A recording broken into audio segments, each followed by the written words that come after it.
In this video, we're going to create a very simple little application in Android Studio just to get ourselves comfortable with the environment. And our end goal at the end of this video is to have this little sample app that starts off with this number 1 as the default. When I click on the little button here, it's going to, in this case, multiply whatever values in that text box to, I think it's multiplying it by 8, it looks like. So, or we can multiply it by 2 or whatever little algorithm you come up with. The point is that we're clicking on this little button. You can see there's a value changing in this little pop-up, value changed originally and to, etc. So that's where we're headed in this video. All right, so let's get started. When you first launch Android Studio, you're going to get this helper screen window. We're just going to select start a new Android Studio project. That seems like a good selection to start with. And for this particular one, we're going to choose this basic activity. So the basic activity is giving us that little button on the right-hand side corner there that we saw in my opening example. So now I'm going to click next. And here's where we give it the specifics. We'll call this something like my first app or something like that. My first application, something along those lines. We'll accept the default. This is basically a domain name backwards to make sure that the package name is unique when it gets live if we were to publish this. Your current location where you're saving it on your local directory, your local computer. And then for language, we're going to make sure to choose Java in this particular example. The minimum API level, of course, is the minimum API level that you're trying to target for this particular application. Mine's currently defaulting to the Marshmallow API version 23. That's fine for the moment. This gives me an indication that 62% of the devices most likely will be able to run this app. So I'm just going to select Marshmallow and choose Finish. And then it'll take a few minutes for that to load up your initial application. You see things running down here in my build. Kind of stall for a moment or two. I'm going to put this video on pause while I'm waiting. Oh, there it is. Don't need to. Okay. So initially we're given this layout.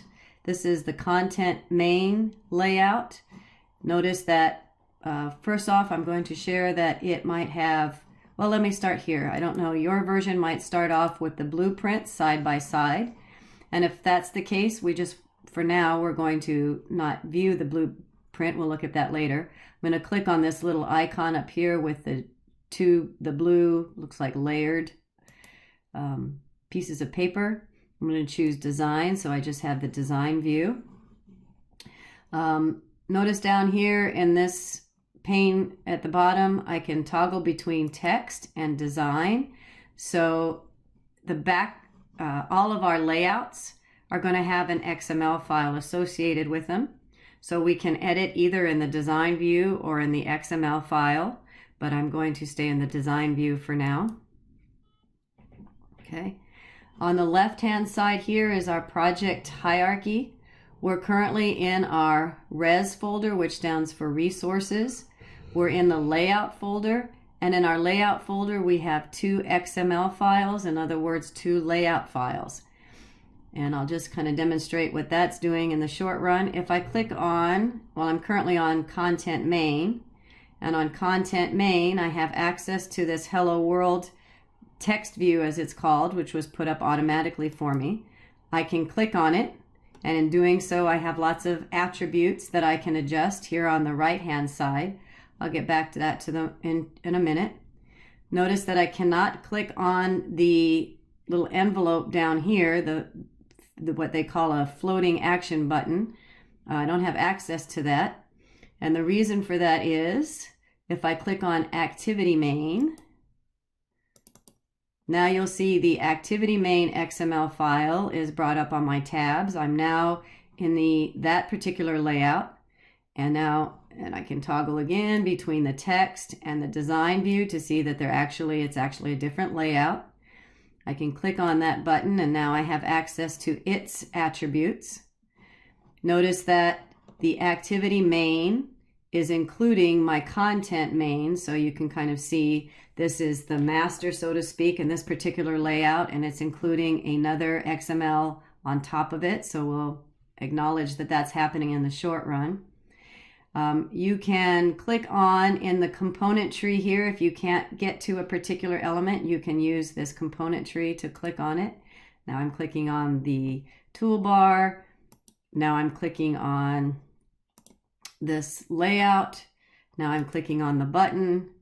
I'm going to close out the activity main XML because it's not one we're going to be working on in this example. I just wanted to show that the difference between being able to get at the different components that are on this particular startup. I'm going to click back on content main, acknowledge that I have the content main selected here in this tab. So let's see. We have text view and we have this element and it's defaulting to, can't really see it. You can zoom in and out up here. There's a little toggle button that enables us to zoom in and out. That's great. So let's look at our right-hand side here. Let's look at our attributes. First thing I'm going to do is I'm going to set an ID. I'm going to call mine txt value. And the only reason I'm doing the txt is just to give me a little clue when I'm looking at this ID name that it is a text view. In other words, looking here at this palette, this is a text view widget. So it is a widget that enables us to put text in, and it is called a text view type widget. That is its type. So I'm going to give it a unique name, text value, so I can get to it in my code. I have something to call it in my code. It's currently, we'll look at constraints a little bit later, but for now recognize that it is, all these squiggly lines are telling us that it's constrained to the center of our viewport. So no matter which size the viewport is, whether it be a phone or whether it be a tablet, it's always going to be set in the middle. So we don't have to try and make that determination. It's going to make it responsive. Layout width. This is what was automatically open. So otherwise, if it wasn't open and you're not seeing it, I can toggle the layout open and closed. So back to open is how I'm seeing these particular selections. Layout width, wrap content simply says whatever space you've provided for the text, the text needs to take up just that amount of space. Or we can click on this drop down and say match our constraint. In other words, our constraints is these squiggly lines for rough definition at the moment. So match constraint says that we want this text to expand to the space that we've provided it, or that is allowable to the viewport that it's sitting in. I recognize right now that perhaps Hello World is hard to see, and we'll look at margins and so forth later. I'm going to scroll down to where it talks about text appearance. Again, this is a toggle up, toggle down button. And under text appearance, I'm going to center the Hello World. So it's in the center of the constrained width. And then you can choose different text size depending on your own interest at the moment. That seems like it's pretty easy to see. And in the short run, and if you remember the example, we defaulted, instead of Hello World, under text here, common attributes. So if your common attributes isn't already open, common attributes is again an a menu item which you can toggle, which makes it toggleable. I think that's a word. So under text, I'm going to change that to 1 because that was the default value we started with. And let's see, where else do we need to go on this? I think that's good. Just kind of give you an overview, get comfortable with this attributes panes. There's different toggleable, word that I can't say. I'm going to untoggle them all here. Declared attributes. So we'll look at this a little bit later. These are kind of things that we've already set. Layout we took a quick view at, and layout is giving us where we're going to place our widgets on our layout here. Common attributes are just that, things that you'll probably address fairly often, such as the text appearance and the default values and that kind of a thing. That's where we changed our text appearance. And then all attributes is, these first three menu items are trying to give us some things that you would access quickly, but this toggleable, which is a word I'm having trouble saying, are all of the attributes that are available to you, and they're in alphabetical order. So anything you find in these top three should be somewhere in these all attributes as well. All right, so the next step then is we're going to create our, let's look at this. So I'm going to close up, going over here to our projects. Incidentally, if you don't see your projects hierarchy here, there's a hide, and then I can click on it. It's minimizing it into a little, I don't know what the right terminology is here, but it's minimizing it on the left-hand corner of our screen, or left-hand side of our screen, so I can click on project to expand it again. I'm going to close our resource file and open up the Java file. And in the Java folder, you'll see three other drop-downs, two of which have to do with testing. So we're going to drop down this top COM example, my first application. I'm going to drop down that menu item, and then we're going to see menu activity. So this is a class. I'm going to double click on it, and this gives us our menu activity.java. So this is our main class at the moment. And if we look, there's lots of code that's already put in here for us. One thing that we're going to start to see is set content view. So this has to do with what's called life cycles. In other words, when this layout, our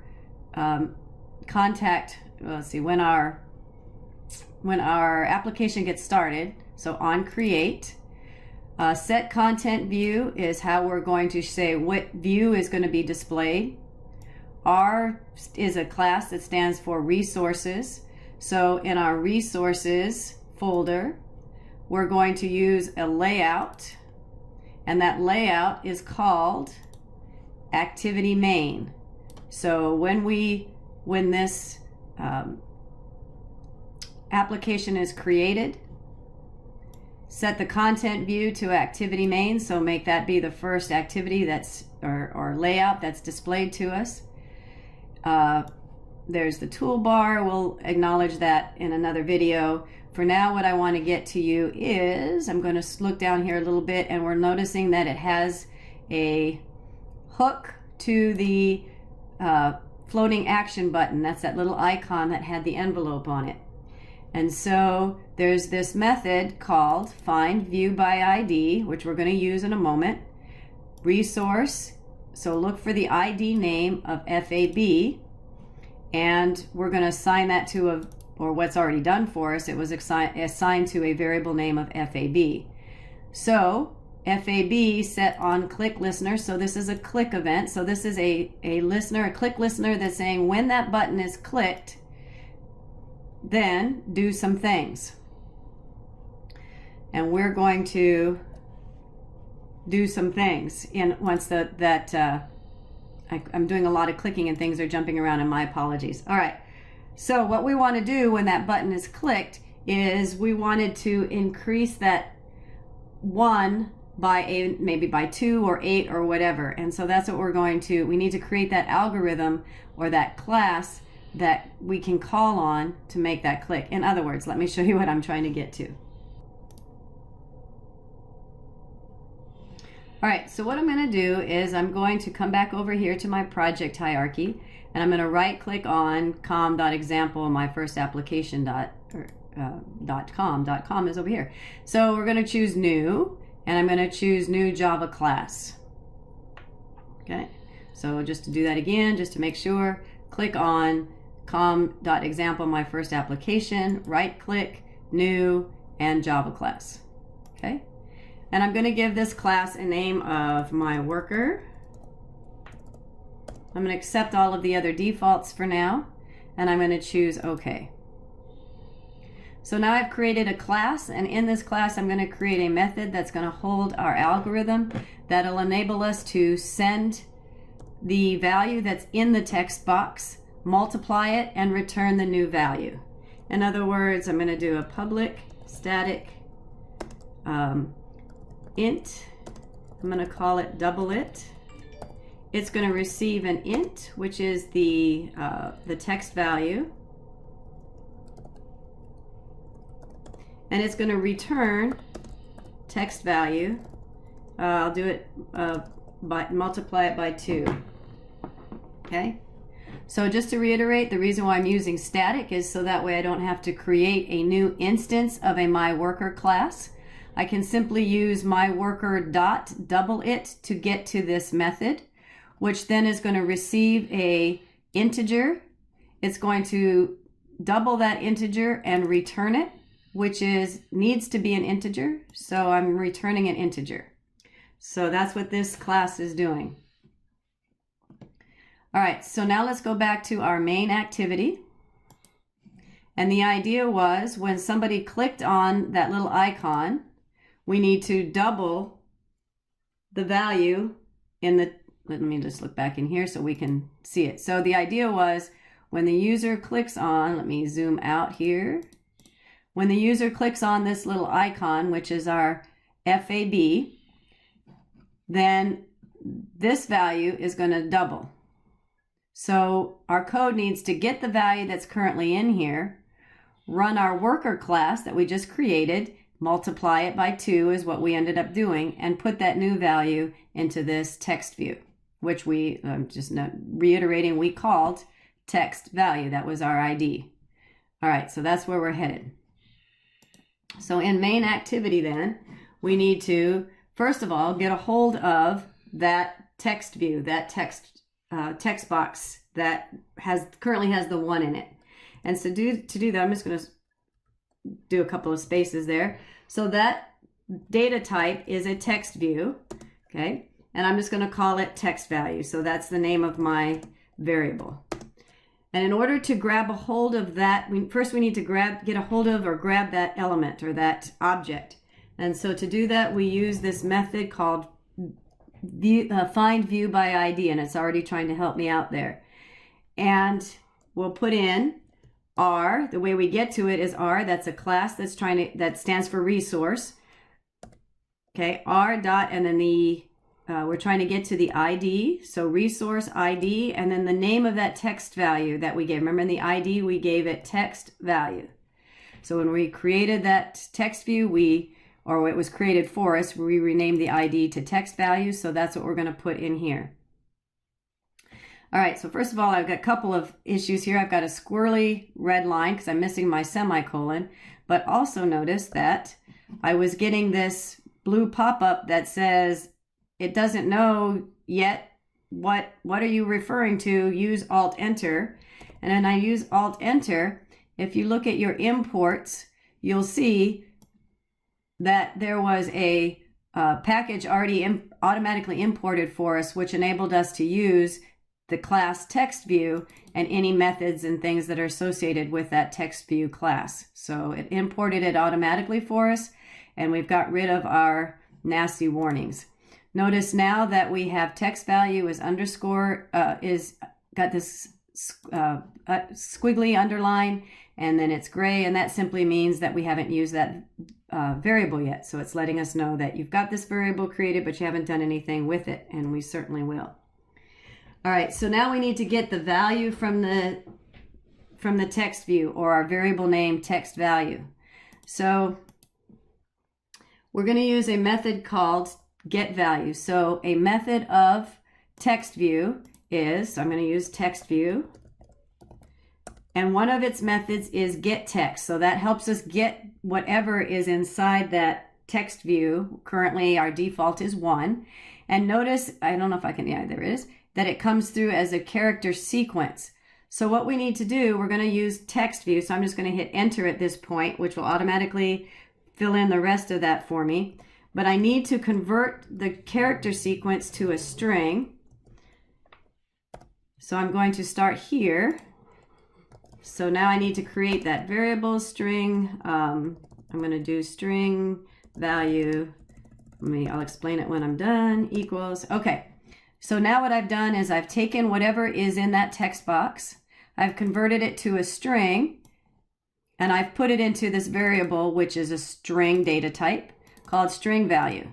So now the 1, which is currently the default, is in string value, which is a string, but I need to make it an integer because I'm going to do a math problem on it. Remember that my worker requires an int so that I can do a math problem. I can't do a math problem on a string. So we're going to convert string value to an integer. So I'm going to create a variable for int, and it's going to be, it'll be the original value. So the original value that's in that text box will be in this original value.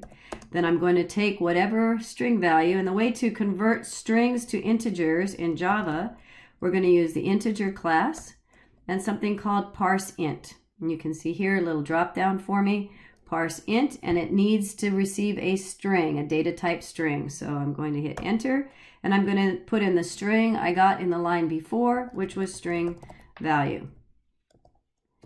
All right, so now that I've got, that's a lot of work just to get a value, but that's what we ended up doing. So to reiterate, line 30, we got a hold of that text view object, which currently has the default of 1.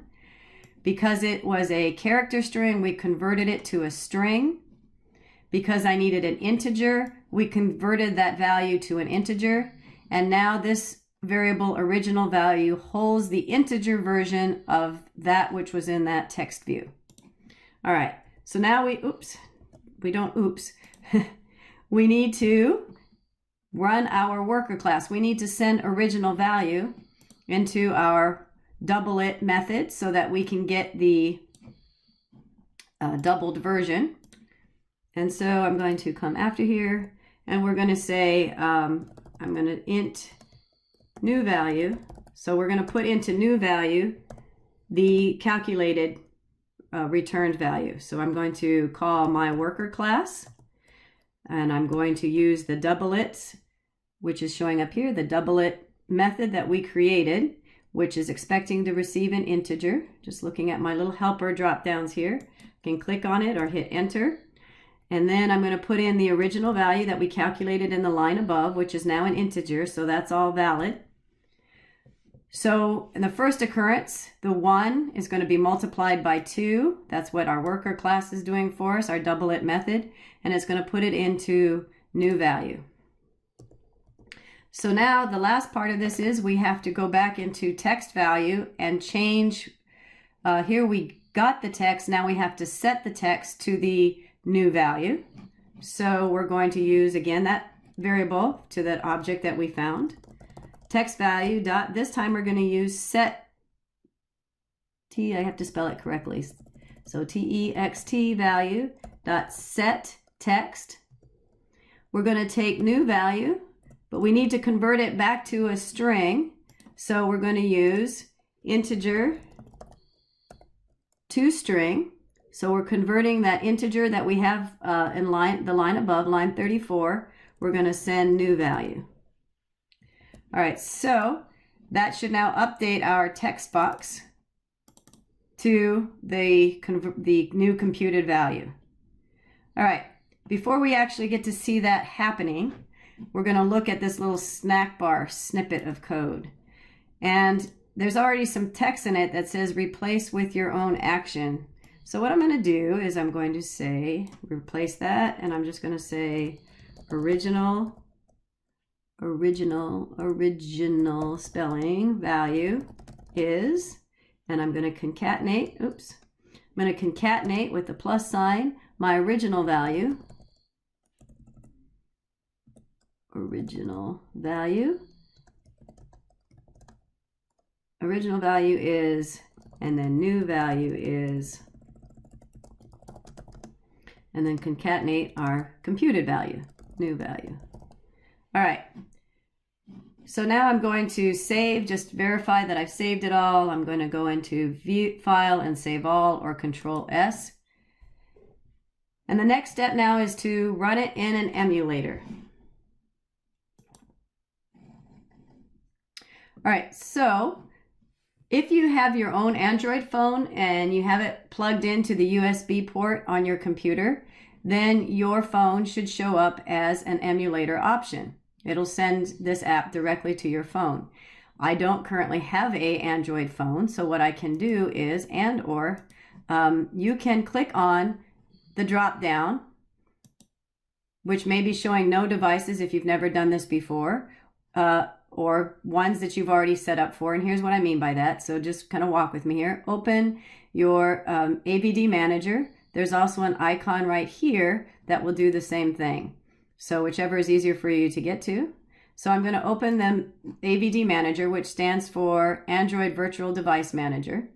And in here is where you can set up different emulators for different hardware and different API or different versions of the operating system. So if you don't have anything set up, you can choose at the bottom here, Create Virtual Device. And the first option then is to pick which hardware you're targeting that you want to emulate. So I think I'll choose a different one just for an example. So maybe I need to check if I'm going to make one for the Pixel 2. So you click on, obviously, whichever hardware you're interested in, and then click Next. And then you're going to choose which API, which version of the operating system you're going to want to target in your emulator. If you've already downloaded that API, obviously there's not going to be an option here to download. If this is your first time or you're targeting a different API level that you haven't used before, then click on Download. It does take a little bit of time, so be patient. And then once you've done with that, let's see, I'll just choose one I've already selected. So once it's done downloading, the download goes away. And then you can, now that I've selected a hardware and I've selected an API level, you choose Next. It gives this pretty clear and concise name, but if you want to choose a different name for your own reasons, certainly go ahead and do that. And then click on Finish. Okay, so that now gets added to your virtual devices. I'm going to close this window. Once you've chosen or set up different virtual emulators, they will show up here as a drop down. And so now it's time for me to run. I want to see that my application run in an emulator. So select the one you want to target. I'm going to choose this one. And then you can click on this little debugger icon right here, which looks like a bug. Very seems to fit. So go ahead and click on the debug. And it often takes a few minutes for that to run. You'll see it pop up. I'll go ahead and let it sit because there's hopefully, well, there we go. So this is one I ran before this, so it's still running. I can see it's still running down here. So it saved state. It saved the last time I ran this application because I think I showed it for the opening of this video. So I'm going to sit patiently for a little bit longer. Things are still happening, waiting for the debugger. And then there is the application we just created together. There is the default one that's showing up. If I click on the little icon, the Fab button, floating action button, my value is changing. Original value is 1, new value is 2. Now it should go to 4. So I can see that my application is working. Yay! So we have just created our very first Android Studio app. When I'm finished, I'll go ahead and click the X at the top of the screen here. And congratulations! We have completed our first application.